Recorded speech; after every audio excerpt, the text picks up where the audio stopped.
After working with over 2,500 e-commerce brands across every platform, Amazon, Walmart, Shopify, TikTok Shop, you name it, I can tell you exactly what separates the 1% that dominate from the 99% that struggle. And it's not what you think. It's not better products, it's not bigger budgets, it's not perfect SEO or more platforms. Most brands are screaming in a crowded stadium. The 1%, they whisper, and everyone leans in. I'm about to break down the 3 differences that the 1% leverage to sell more, grow faster, and crush the competition. The 99% are wasting money and attention. The 1% use clarity, connection, and audience focus to multiply results. If you keep running like the 99%, you're stuck in price wars, ad spend races, and feature noise.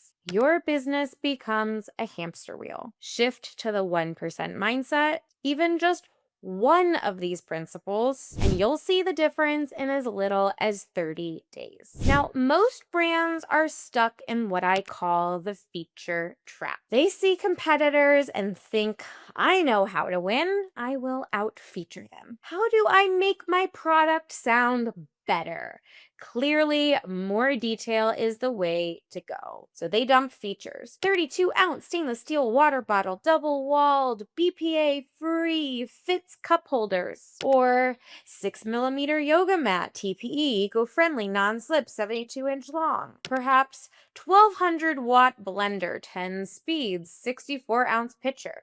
Now, of course, a lot of these details are important. I am not telling you not to include them. However, there is a very valuable tool that you can use to combine with these features to elevate yourself out of the feature trap. Because when you hear just a bunch of these features combined all together, it's pretty clear why nobody buys. Customers don't care about features. They care about what it means for them. If you are trying to compete on features, you are forcing yourself into a price war. And price wars kill margins, which of course makes it very difficult to grow a brand. This is where the clarity ladder comes in. My framework for climbing out of the feature trap and ascending to the top of your category, or maybe even creating a very protected category of your own with messaging that actually converts. Think of it as 4 levels of clarity. The higher you go, the easier it is for a customer to know that your product is the right fit for them. The clarity ladder helps customers understand who the product is for, what problems it solves, and why it's different from everything else. Now, let's see it in action. Level 1 is the feature dump. We already covered that. That is the feature trap. That is what we are trying to climb out of. That is just a list of features or saying this has XYZ. This is stainless steel in a 32-ounce mug. For some people, they might be able to draw the conclusions for themselves, but we want to take it up a notch. Level 2 is translating that feature into a benefit. In other words, if it is double walled, then the benefit would be keeps drink cold for 24 hours. But that is not where we want to stop. We can then ascend to level 3. Level 3 is customer clarity. Now, each one of these levels is not ignoring the last one. It is building atop of it. We can't just jump up to the top of the ladder. So it's one layer on top of the next. So 3, customer clarity. That is for people tired of lukewarm water by lunch. Fits cup holders won't leak. So having a strong understanding of who your customer is and what they care about and speaking directly to them. And then level 4, this is where things can start to get a little bit spicy. It's polarizing positioning. So it's not just a matter now of who it's for, but we are bringing in a dividing line and saying who this is not for. We are making it crystal clear who is going to love this and who may not love it as much, may even hate it, Could even go into some other territories there, but I will show you an example what I mean. So in this case, maybe it's not for casual office sippers, for backcountry adventurers who won't accept lukewarm water at 10,000 feet. So we are learning about the benefits of this thermos or whatever it is that we are describing, but now we have clarity that this is for a very specific type of customer, not just a general customer and what they care about, but who is and is not a part of our ideal customer base. Notice the difference. This type of clarity is what converts.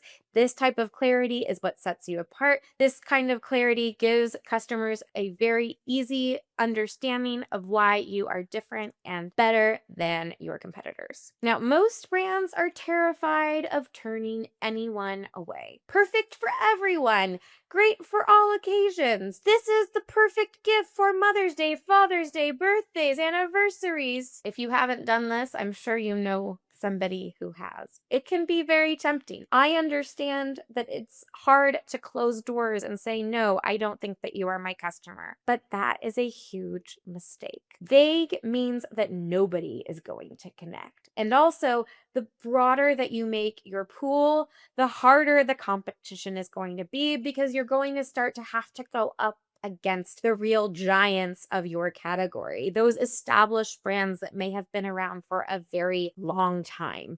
You cannot compete playing the same game. You have to compete with a different set of rules, really thinking of your brand as something that is going up against the others. And in that, needing to draw those clear boundaries is one way of doing it. The 1% that rise to the top in this game, they intentionally repel the wrong people, magnetize the right one. Because that is the real power in knowing who is not your customer, is that it makes you an even stronger and more obvious and more loyal choice for the people who are your customers. So let's look at a few brands that do this really well. Chubbies is a great example there for the weekend adventurers who hate boring clothes. They have really loud patterns. They have a variety of different short lengths. Even their name is something that would be a big turnoff for some people. So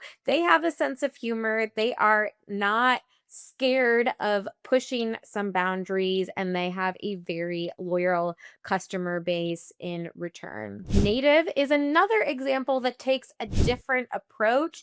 They draw enemy lines with the industry and with the other brands that you may be choosing from. They started as a deodorant brand, but they have since expanded into a broader range of hygiene, since especially being acquired. However, they have made it clear they're for people that want clean, simple, effective care and do not want all the junk. The 1% go deep. They do not go wide. The right people become evangelists.